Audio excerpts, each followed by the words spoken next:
I would think probably 3 days a week. Okay. Thank you. In no way are you, of course, you're a deputy fire marshal. Correct. Which is, and we did that upon your retirement, but there's no pay involved there either. I mean, No. you're not working for the town.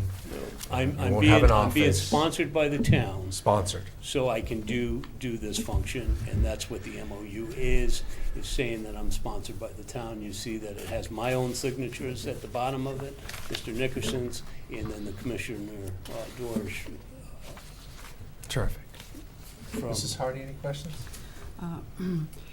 So as I read through the agreement, if any expenses that you would incur, such as going to conferences and things, you can turn in a little sheet and get reimbursement. correct. So that's in lieu of a salary, I assume. Yeah, and I don't, to be honest with you, I don't know how many times they'd send me someplace or what was going on. I don't have a full picture yet because I've only had one meeting with Lieutenant Corey on what the expectations are and where they want me to go and so forth. But that's the reason they have the car, for those types of transportation, and to go to the, like county chiefs, things of that nature they would like me to go to. Is there any grant money involved with this? No idea Really? I yet. don't know that That's a good yet. question. I was hoping that might be something that might be forthcoming, that we might be able to get involved in some pilot programs or some grant money. Well, they Some have a lot of grant options. monies that the police department are involved with through these different organizations, and I don't have enough information on that yet. I wouldn't think, Dick, what you'll be These guys doing, wouldn't be doing that. this wouldn't be the people doing the grants and so forth. This is basically the intel gathering type Well, of I information. know that Mr. Morris has a good ear for listening. And he'll keep his eye out. You'll give us your assurances that you'll keep us in mind for any grants that you I see will. out there, right? I will, whatever I see. Thank you. I'm good. Any other questions, Dana? I'm good. Great. Dick, it's great that you're still willing to serve the people on greater now, not just the people of East Lyme, and thank you for that. You have a good heart, and your whole life has been about service back to the community and now community ed broadly. So I thank you. I'm glad we can give you this opportunity, hopefully, with a positive vote here. Okay, it's two separate motions. Yeah. Yep. Resolved to appoint Richard E. Morris, currently the Town of East Lyme Deputy Fire Marshal, as the town's Fire Regional Intelligence Liaison Officer, FILO, for a period of 2 years from the date that he receives the appropriate level of security clearance to perform the functions of said office. Second. Any other further comment? Okay.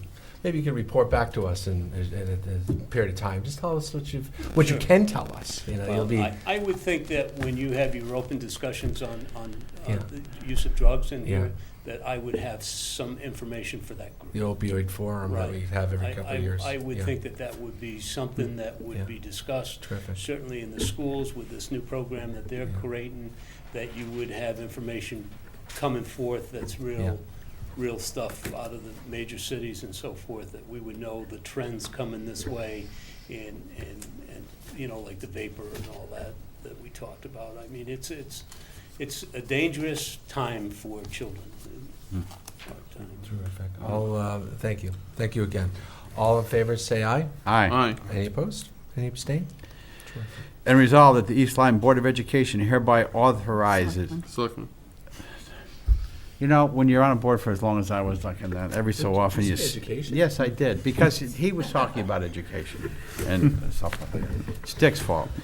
Resolved that the East Lyme Board of Selectmen hereby authorizes the first selectman to execute and deliver an agreement entitled Memorandum of Agreement between the State of Connecticut Department of Emergency Services and Public Protection and the Town of East Lyme, March 2018, and to execute and deliver such other documents and perform such other acts as may be necessary or desirable to effectuate the terms of said agreement. Second?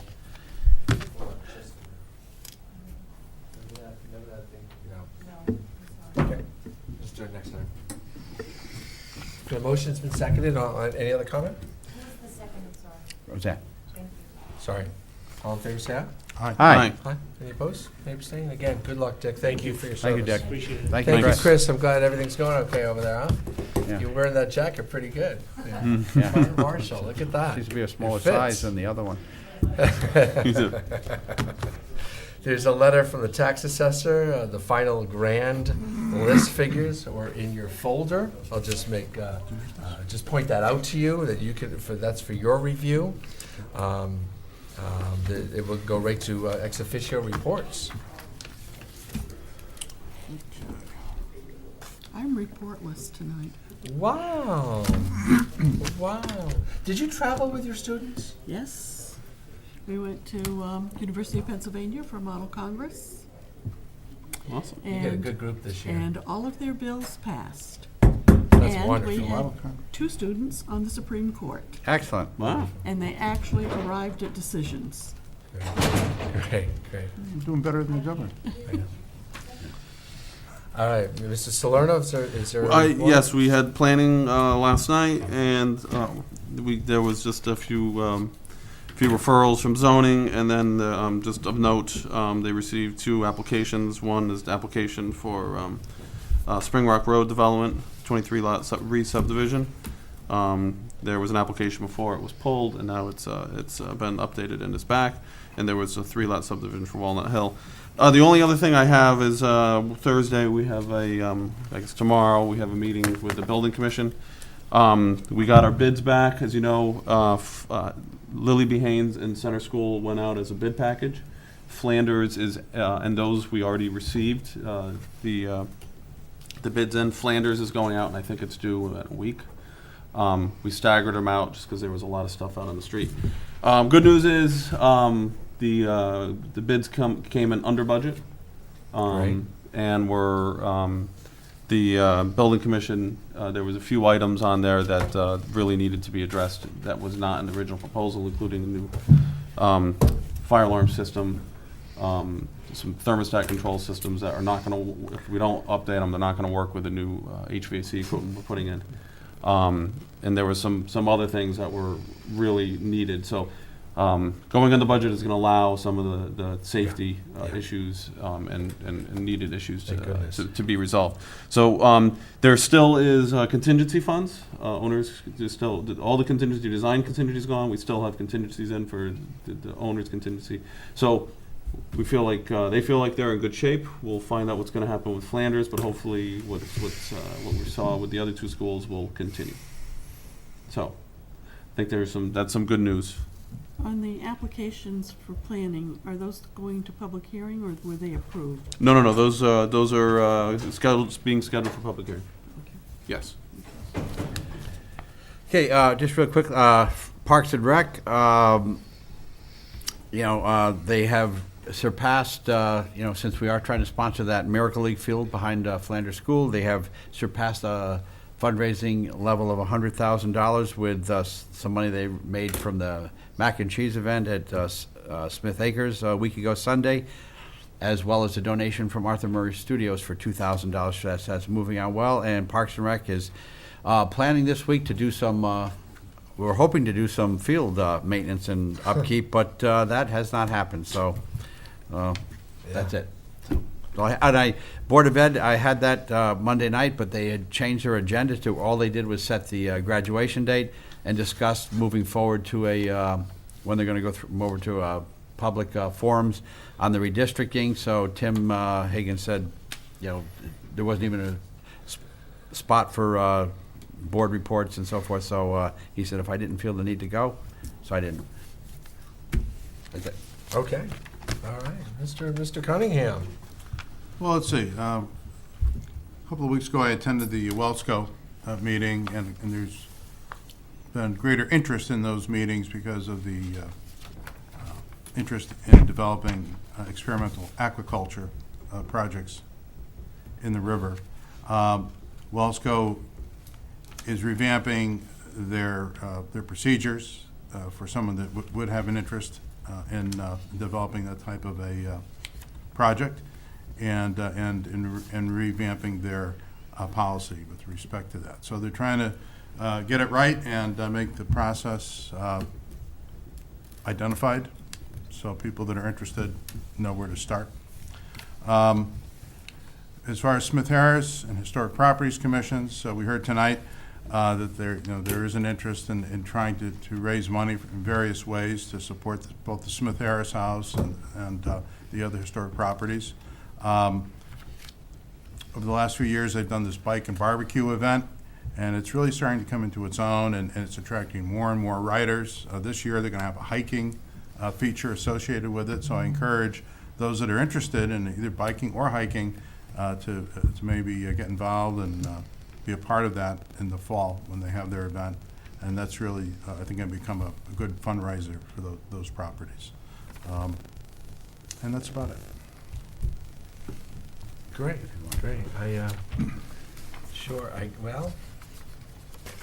Yeah, I thought of that too. So the Main Street Park is, construction's underway there. We've finalized the removal of toxic material. It's gone out to labs. It's all come back clean. So we're in the process. We have granite being, shaped and etched right now, and we're going to see that start to form up in the next couple weeks, and with the hopes that by the beginning of June we'll have a completed project there. We'll have to watch the grass grow a little bit, or the snow melt first, maybe. We are being delayed, the construction of that, and the Cheney Park bathrooms, which is also, the construction and planning for that has begun. We've already gone out to bid and received packages and awarded the contract for the bathrooms. So we're looking for this major upgrade between the park and the bathrooms for this year. I went to it seems a while now, but a trivia night was very successful, sold out over at the Sportsman's Club several weeks ago, which benefited the Miracle League. And the Miracle League has now raised over $100,000. They're still only 3 or 4 or 5 months into fundraising. We haven't really tapped the big hitters yet. And on our quest to get $500,000 to build the Miracle League field behind Flanders School.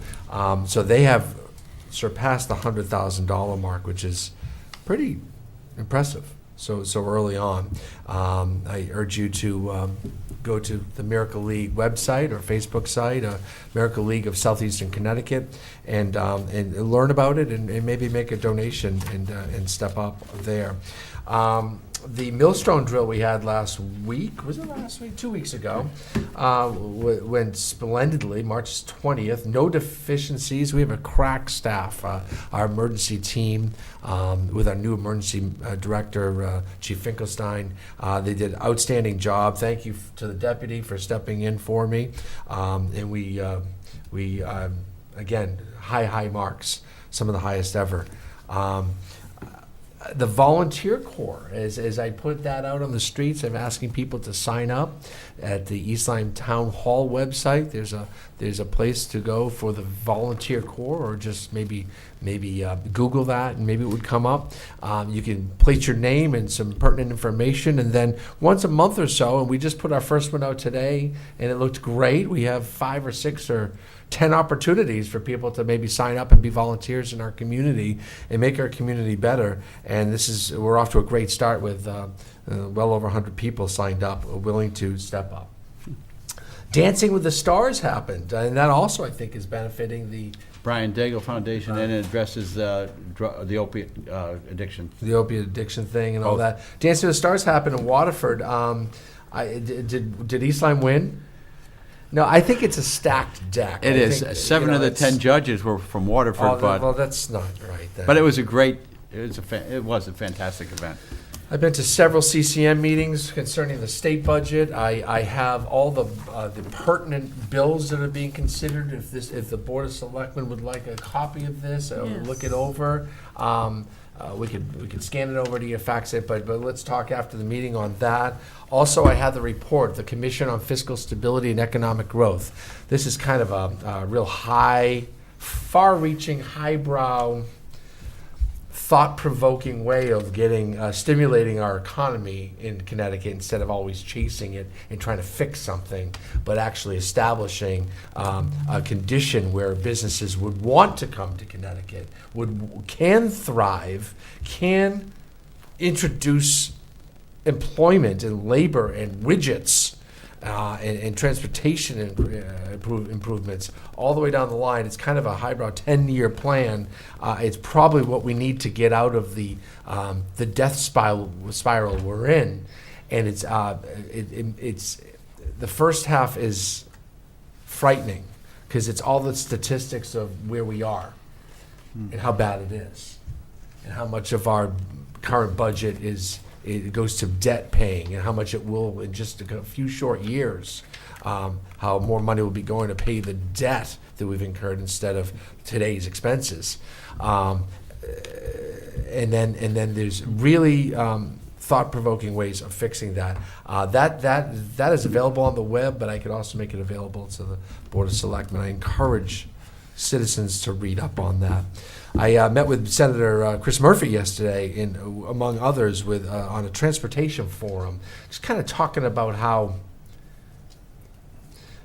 that needs to be fixed too. I don't think there was any conclusions there, other than it was just an hour-and-a-half conversation by people who run the buses and run the trains and run the parking lots that connect them all, and the planner for the COG, et cetera, and talking about how, if we want to be building a transportation system for 20, 30, 40 years, we got to be thinking differently. And I guess it always starts with a conversation. Tomorrow I'll meet with Representative Courtney at Union Station. In the morning, they're introducing our argument, the Southeastern Connecticut contingent, whether it's the COG and local governments, argument to support the dredging, where the dumping of the dredging materials should be. That was all decided by on the federal level, and New York State is fighting that, and because it doesn't benefit them, but it would certainly be to Connecticut's demise if it wasn't picked up. We need our ports dredged, and we need to put those spoils in a safe place environmentally, and that has been determined. But again, New York is trying to fight that, so Connecticut is going to be aggressive in trying to make sure we defend that decision. And that's what's happening out there. Many, many meetings. We're in the middle of budget meetings and all. And I thank everybody who puts in time to this town to volunteer to make it the great town it is. I hope everyone had a great Easter and Passover and spent some time digging out of the last couple snowstorms. And I guess we're not out of it. There's reports that this weekend we might see a few flakes in the air and on the ground. Our storm budget has been far exceeded. We'll make do. We won't come back to the town looking for money. We'll shift money around to make that happen. But Joe Bergaw and his crew have done a remarkable job, and I commend all of them for a very difficult year. I mean, snow was predicted to start at midnight. We bring our guys in a couple hours early, and then the snow doesn't start till 6 in the morning, so I got guys standing around. And then, like, this last storm was supposed to be a 2-inch dusting, and I think there was 6 inches on the ground after a couple hours, and we had to put the plows back on the trucks because we were already raking fields, and we were doing spring cleanup. Now we had to put the plows back on the truck, put salt in the buckets, and go back out and plow roads. And well, you never know if you're in New England. So, with that, I'll finish up our meeting. I have one Yes, other ma'am. thing. In our packets tonight on the table, a letter from the Commission for Conservation of Natural Oh, Resources. was in there? Okay, I Yes. inquired whether it was in there. And I forgot to mention that during exhibitions. Good, I'm glad you are, ma'am. So I would like to have this on the agenda for the next meeting and have some discussion about this and whether we would like to draft an initial letter putting them on notice that this is something that we feel is very important for the security and safety of our water system. And I will try to come up with a draft before the next meeting. You can keep in mind they're not quite there yet. They're not in that part So yet. this would be something that we want them to make certain that they're taking Sure. into consideration in the plans before they come to us with the plans already developed. Right.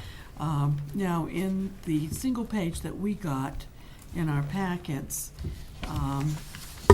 the second paragraph notified town officials in southeastern Connecticut, parentheses, see letter attached. We did not get the attached letter, so if that could just be emailed to us prior to the next meeting. Yeah,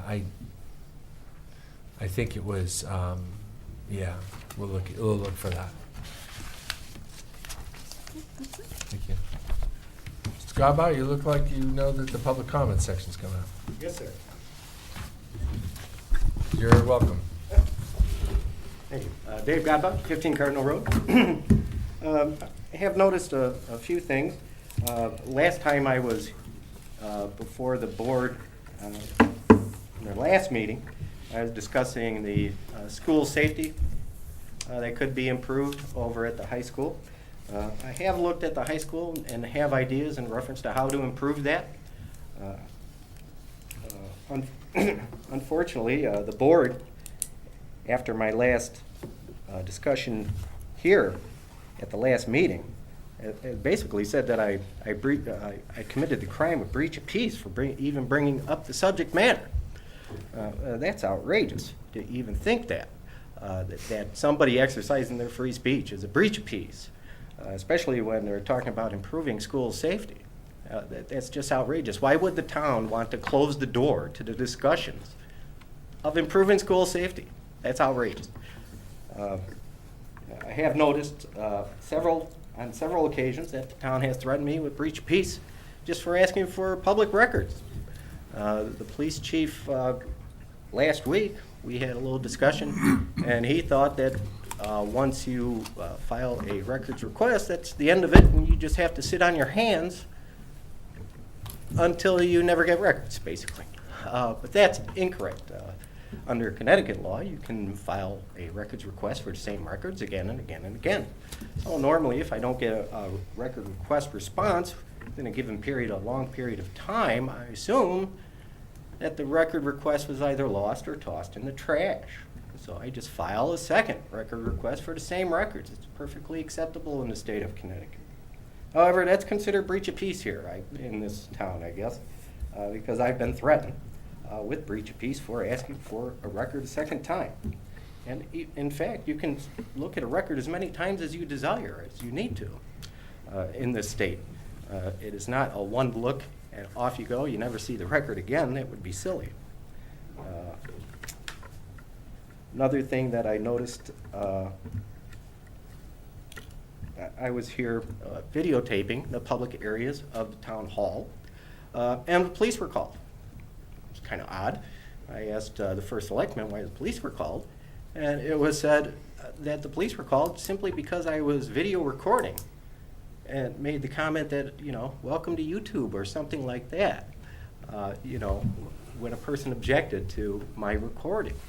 I don't mind people objecting to my recording, video recording, but I certainly have the right. It's a public area, it's a public place. I'm not recording anywhere, and people just walk around and do town business, and I certainly have the right to record the employees of the town going about their business, as long as I'm not interfering with their business, which I don't.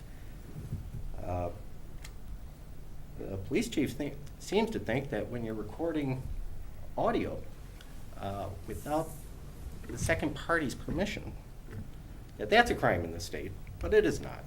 Connecticut is a one consent party state, which means if Mr. Siri is talking to Mr. Nickerson and Mr. Siri wants to record the conversation, he can with his own permission. That's perfectly acceptable in the state. In fact, recording telephone conversations in the state, if you are a party to the conversation over telephone, you can record that as well. It's not a crime in the state to do that. So I think that people in town need to learn a little bit more in reference to free speech law and open records laws, because right now it's abominable in this town. As I was here before, I stated that I noted that a response I got was, I asked for a couple weeks of records from a couple of employees of one of the departments in town. I received a response saying that it's overburdensome. But that's not an appropriate response. They know it's not an appropriate response. The law is out there. If you believe that something is overburdensome, you have to produce the records that you believe are not burdensome, and then discuss the other records. But these are all public records I was seeking. They're just emails. They're easily copied onto a PST file, or you can copy all the emails themselves. It might take, I asked for what, 4 weeks, 8 weeks of records, somewhere around there. Right. Yeah, I'm willing to provide you the time to get those records together, review them if you like. So it's not a question that I'm pounding at the table saying, I want these records today. Mr. Siri said that, and it's just not true. That's just not true. I'm more than willing to give you adequate time, but you have to promptly produce records. You know. As you can see from my earlier thing today, talking about the spreadsheet that I asked for Mr. Nickerson, first he has it, then he doesn't even know how to make a spreadsheet. You know, don't make ridiculous arguments to me. I know the law, and I believe that the appellate court has expanded disorderly conduct to include when people are impeding a lawful right, either statutory or constitutional right. It is disorderly conduct. So hopefully I see compliance, because right now it's terrible. And we're not a free society unless we know what you are doing, what the town is doing, what the employees are doing. We don't live in a free society. And quite frankly, it's, my opinion, is very poor, very poor. It's not Thank you. acceptable. Okay, your No. time's up. Thank you. My time is not up. There's no time limit here. Yes, sir. No, there is not. I have looked at the rules for this I'm going board. to tell you you have 5 minutes, and you Yeah. have your 5 minutes. So you're cutting me off? I'll give you 2 more minutes. Okay. Now, let's look into a record request that I filed just recently with Mr. Nickerson. I filed a verbal request seeking the John Doe versus the town of East Lyme, the depositions that were taken in that civil case that was pending in New London. It is now a concluded case. However, you still have the records. The town attorney has the records. The town attorney has not provided those records when I asked. The clerk has not provided those records when I asked. And the first selectman's office has not provided the depositions in related to that case. The depositions of people who have been identified by the town in violation of a gag order by the court that was meant to protect the children in reference to that case. That's why it's a Jane Doe case. In Connecticut, there's only very certain limited cases that can be held under a Jane Doe case. One involves children, and that was a case that involved children in the town. I have no idea why the town decided to identify these children in the motion for summary judgment that they filed with the court. It's very disturbing to see that. However, they did. The town has the depositions, they're public records, and I've been seeking those public records for months and months and months and haven't received them. So that's an issue. In reference to what Mr. Morris was here for, in reference to DESPP fusion, I believe it was, I talked with Mr. Morris after he left, and we discussed the question of the opium issue that is currently prevalent in the state, and it's not just this state, it's pretty much nationwide. I believe one of the major problems that we have with these type of drugs is that they're illegal. So they're made without any quality control whatever. So you have companies